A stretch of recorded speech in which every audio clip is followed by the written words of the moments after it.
হাজার বছর ধরে আমি পথ হাঁটিতেছি পৃথিবীর পথে, সিংহল সমুদ্র থেকে নিশীথের অন্ধকারে, মালয় সাগরে অনেক ঘুরেছি আমি। এই কবিতাটি জীবনানন্দ দাশ লিখেছিলেন, বনলতা সেন।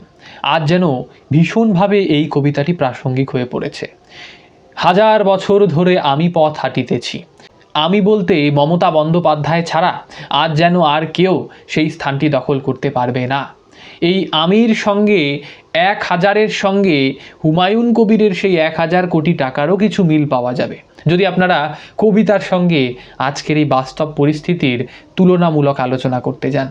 কিন্তু এই আজকের দিনে ওঠা সেই অভিযোগ 50 থেকে 60 আসনে জিতে বিজেপিকে নাকি সমর্থন করবেন এই হুমায়ুন কবির, আর বিনিময়ে 1000 কোটি টাকা নাকি হুমায়ুন কবির দাবি করেছেন।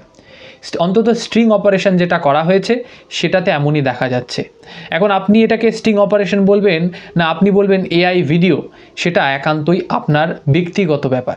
কিন্তু তৃণমূল কংগ্রেস এটাকে এআই এর ভিডিও বলতে নারাজ। তারা বলছেন এটা কার্যত একেবারে স্ট্রিং অপারেশন করা একটা ভিডিও, এবং এটা আমরা 2025 সালের 29শে ডিসেম্বর পেয়েছি। তারিখটাও দেখছেন 29শে ডিসেম্বর। এবার এটা এআই দ্বারা নির্মিত নয়। তৃণমূল কংগ্রেস এনশিওর কিভাবে করবেন, কিন্তু পুরো ভিডিও জুড়ে আপনারা দেখতে পাবেন অনেকগুলো কাট এসেছে। এবার এই ধরনের কাট সাধারণত কিন্তু কোনো রকমের স্টিং অপারেশনে দেখা যায় না। এই ধরনের কাট দেখা যায় কোনো ফেক ভিডিও, বা আপনি কাউকে উদ্দেশ্য প্রণোদিতভাবে তার যে কিছু কথা সেইগুলোকে ম্যানিপুলেট করে যদি আপনি প্রচার করতে চান, তবে এই ধরনের কাট দেখা যায়। ভালোভাবে ভিডিওটা আপনারা দেখবেন অন্য চ্যানেলে গিয়ে, যেখানে সেই ভিডিওটি রয়েছে, তবে আপনারা বুঝতে পারবেন যে সেই ভিডিওর মধ্যে অনেকগুলো কাট রয়েছে। এগুলো এআই ভিডিওতেও করা সম্ভব। সুতরাং এই যে এআই এর তত্ত্ব, যে এআই দিয়ে করা হয়েছে, এটা আপনি কখনোই খণ্ডাতে পারবেন না। সব থেকে বড় প্রশ্ন হলো সময়। এই সময়েই কেন তৃণমূল কংগ্রেস এই ভিডিওটি প্রকাশ করলেন? কার্যত ভোট বিভাজন হচ্ছে এটা বুঝতে পেরেই কি তারা এই ধরনের ভিডিও তারা প্রকাশ করছেন? কারণ 2025 সালের 29শে ডিসেম্বরের ভিডিও যদি এটা হয়ে থাকে, তবে ওনারা সেই 2025 সালে সেটা প্রকাশ করতে পারতেন, বা জানুয়ারি ফেব্রুয়ারি, অনেকগুলো মাস ছিল, কিন্তু তারা প্রকাশ করলেন না কেন? তারা ধৈর্য ধরে বোধহয় দেখলেন রাজনৈতিক পরিস্থিতিটা কোন দিকে গড়াচ্ছে। এখন হুমায়ুন কবিরের পপুলারিটি কিন্তু উত্তরোত্তর বৃদ্ধি পাচ্ছে, এবং ওনার কাছে কার্যত মুসলিম ভোট প্রচুর পরিমাণে শিফট করত, বা ভবিষ্যতে করবেও। কারণ এটা যদি এআই দ্বারা নির্মিত হয়, তবে হুমায়ুন কবির কিন্তু নির্দোষ প্রমাণিত হবেন। আর এই 1000 কোটি টাকার তথ্য কোথাও না কোথাও সেই 1000 বছরের মাননীয়ার রাজত্বের সঙ্গেও কিন্তু সম্পর্কিত। মাননীয়া সেই মোনালিসার পেইন্টিংয়ের মতোই বোধহয় হতে চাইছেন, একেবারে শাশ্বত ইটার্নাল লাইফ চাইছেন তিনি। সারা জীবন তিনি ক্ষমতায় থাকার একটা স্বপ্ন দেখে ফেলেছেন। সুতরাং তার ভাইপোকেও যেন তিনি সেই স্বপ্নতে ভাগ বসাতে দিচ্ছেন না। সে কারণেই তো সেদিনকের সেই একটা সাংবাদিক বৈঠক দেখছিলাম। শুরুতে একদিন সাংবাদিক বৈঠক হলো, তৃণমূল কংগ্রেসের সভানেত্রী মাননীয়া সেখানে বসে রয়েছেন, অভিষেকবাবু রয়েছেন। অভিষেকবাবু ক্যান্ডিডেটের লিস্ট কিন্তু প্রকাশ করলেন নাম ধরে ধরে। তখন অনেকের মনে হলো এই অভিষেক বন্দ্যোপাধ্যায় হয় উপমুখ্যমন্ত্রী হবেন, না হয় আগামীর মুখ্যমন্ত্রী হতে চলেছেন। কিন্তু পরক্ষণেই পরবর্তী যখন একটা তাদের সেই প্রেস কনফারেন্স হচ্ছে, তখন মাননীয়া সেখানে বসে কার্যত গড়গড় করে বলছেন অভিষেক বন্দ্যোপাধ্যায়কে শুধুমাত্র নির্বাক দর্শক হিসেবে বসিয়ে রাখা হয়েছে, এবং তার মুখ দেখে যেন মনে হচ্ছিল তিনি ভীষণই দুঃখ পেয়েছেন। এই দুঃখ কোথায় রাখবেন, এই বেদনা, একভাবে এরকমভাবে তাকিয়েছিলেন, একভাবে এরকমভাবে দেখছেন, মানে তার বডি ল্যাঙ্গুয়েজে যেন কিছুটা চেঞ্জ এসেছিল। সেই আক্রমণাত্মক ভাবটা যেন কোথায় মিলিয়ে গেল। আর এই ধরনের ভিডিওর মাধ্যমে তারা বিজেপির কেন্দ্রীয় নেতৃত্বকে অপদস্থ করতে চাইছেন। কারণ এই ভিডিওটিতে যে ভয়েস শোনা যাচ্ছে সেটা হিন্দি ভাষী, সুতরাং বাংলার সঙ্গে এর কোনো সংযোগ নেই। বাইরের রাজ্য থেকে কোনো ব্যক্তি এসেছেন, সেই ব্যক্তিদের সঙ্গে হুমায়ুন কবির কথা বলছেন, 1000 কোটির প্রসঙ্গ আসছে, এবং 50 থেকে 60 আসনের কথা উঠছে। এই যে কাটছাঁট করে কোনো ভিডিওকে প্রভাবিত করে যখন দেখানো হয়, তখন কোনো না কোনো একটা ম্যানিপুলেশন কিন্তু করার চেষ্টা হয়। তাই মুসলিম ভাইয়েরা, আপনারা বুঝে যান যে আপনাদের কোন পথে চালনা করার চেষ্টা হচ্ছে। আপনাদের ভোটের মাধ্যমেই মাননীয়া কিন্তু পরপর 3বার সরকারে আসতে পেরেছেন। সুতরাং আপনারা ভোটটা তৃণমূল কংগ্রেসকে দেবেন, নাকি সেই আপনাদের পুরনো বন্ধু বামফ্রন্টকে দেবেন, না কংগ্রেসকে দেবেন, সেটা আপনাদের একান্তই ব্যক্তিগত বিষয়। একবার তৃণমূল কংগ্রেসের দ্বিচারিতাটা দেখুন। এই তৃণমূল কংগ্রেসে হুমায়ুন কবির এতকাল ছিলেন, তিনি সাধু পুরুষ ছিলেন।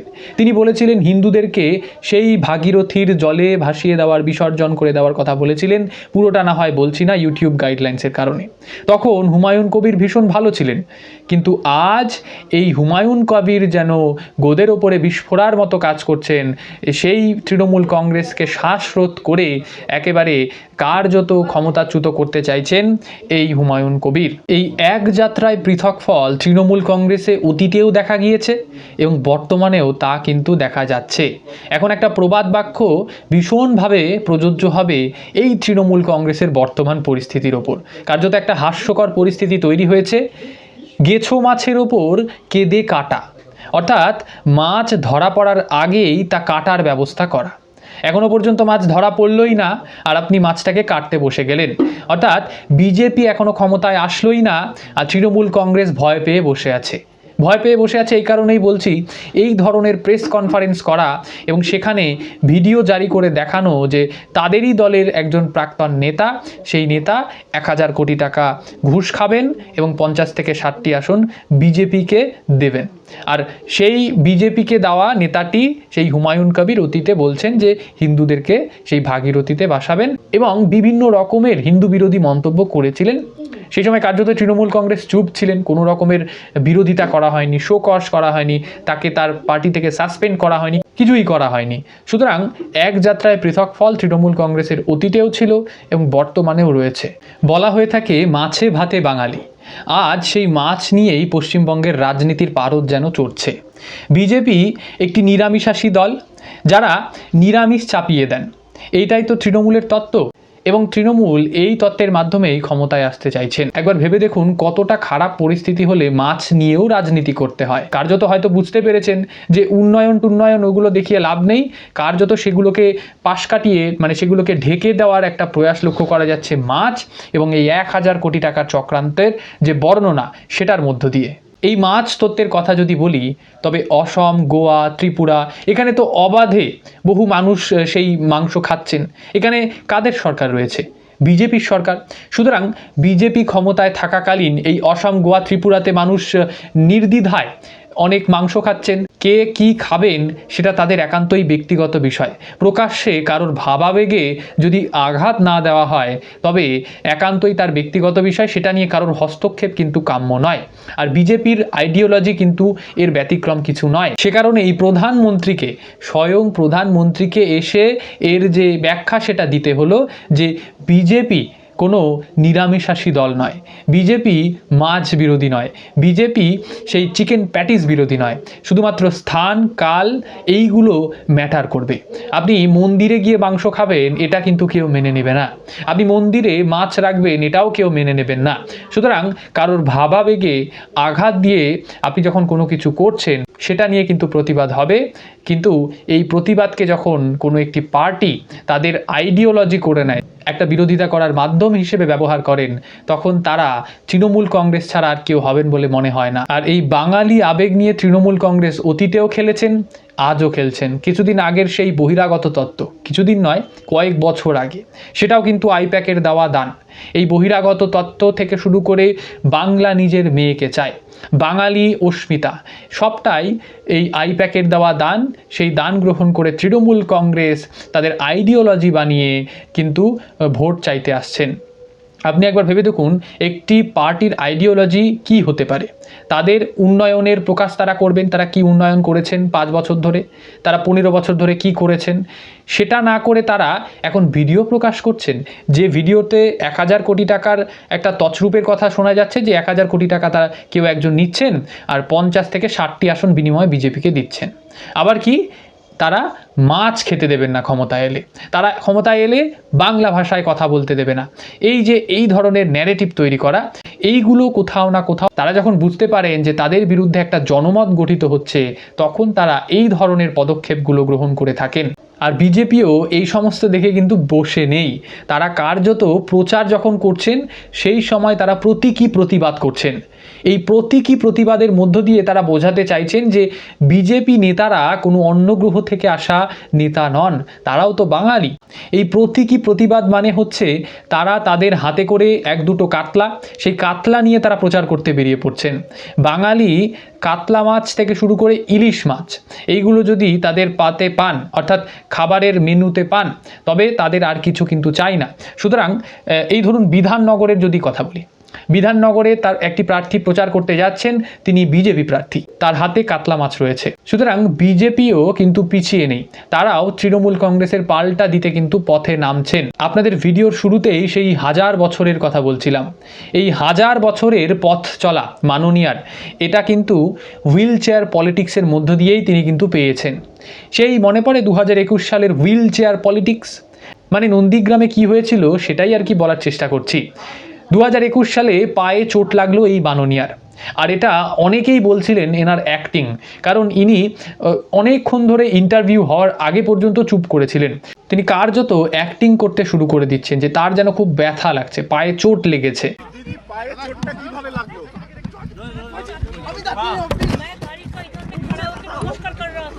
चार पांच आदमी में मेरे को गाड़ी पूरा बंद कर दिया। हाँ। और पाँव हमको पूरा चोट हो गया। देखो कितना फूल, कहाँ आपको चोट लगी है दीदी? पूरा फूल गया। ओके, दीदी क्या कलकत्ता वापस जाएंगी? अभी जा रहे हैं, अभी बहुत दर्द हो रहा है, अभी जोर हो। और ये कहाँ पे हुआ दीदी, एग्जैक्ट जगह कौन सी है? 2021 সালের সেই ঘটনার পরবর্তীতে মানুষের মনে অনেকগুলো প্রশ্ন জেগেছিল। তার মধ্যে অন্যতম হলো এই যে প্লাস্টার করা পা, এই পা নিয়ে তিনি এতগুলো বিধানসভা কেন্দ্রে, 294টি বিধানসভা কেন্দ্রে কিভাবে প্রচার করলেন, এবং সেখানে গিয়ে তিনি রীতিমতো বক্তব্য দিচ্ছেন। আবার কিছু কিছু ক্ষেত্রে একটা ভিডিও ভাইরাল হয়েছিল, তিনি পাটাকে নাড়াচ্ছেন। একটি প্লাস্টার করা পা যখন একজন দোলাচ্ছেন, তখন এটা চিকিৎসা বিজ্ঞানের কাছেও একটা যুগান্তকারী বিষয় কিন্তু হতে পারে, কারণ মাননীয়ার কাছে সেই সুপার পাওয়ার রয়েছে, যার কারণে তিনি এতগুলো বিধানসভাতে ঘুরলেন, এই পায়ে চোট থাকা সত্ত্বেও সেই ব্যান্ডেজ সহ, ব্যান্ডেজ বলা ভুল, প্লাস্টার সহ তিনি ঘুরলেন এবং দেখালেন সেই হুইল চেয়ার পলিটিক্স। পশ্চিমবঙ্গের রাজনীতিতে বিভিন্ন রকমের রাজনীতি হয়, এক সময় বলা হতো সেই ঝালমুড়ি রাজনীতির কথা, কিন্তু এখন হুইল চেয়ার পলিটিক্স ছেড়ে মাননীয়া আবারও নতুন কিছু একটা করতে শুরু করেছেন। আপনাদের বলছিলাম বর্তমানের সাথে সেই হুইল চেয়ার পলিটিক্সের একটা যোগসূত্র রয়েছে। কিভাবে? নতুন একটা নাটক শুরু করা হয়েছে, তিনি সভা করছেন, সভা চলাকালীন বলছেন লাইটের একটা স্ফুলিঙ্গ দেখা যাচ্ছে, ফ্ল্যাশ লাইট, এবং তিনি হেলিকপ্টারে চড়ছেন, সেখানে চড়ার আগে বলছেন কে যেন ড্রোন উড়িয়েছে। এগুলো সব কনস্পিরেসি করছে বিজেপি এবং অন্যান্য দলগুলো। তার যদি কথার মর্মার্থ যদি আমরা দেখতে চাই, তবে এটাই দাঁড়াবে।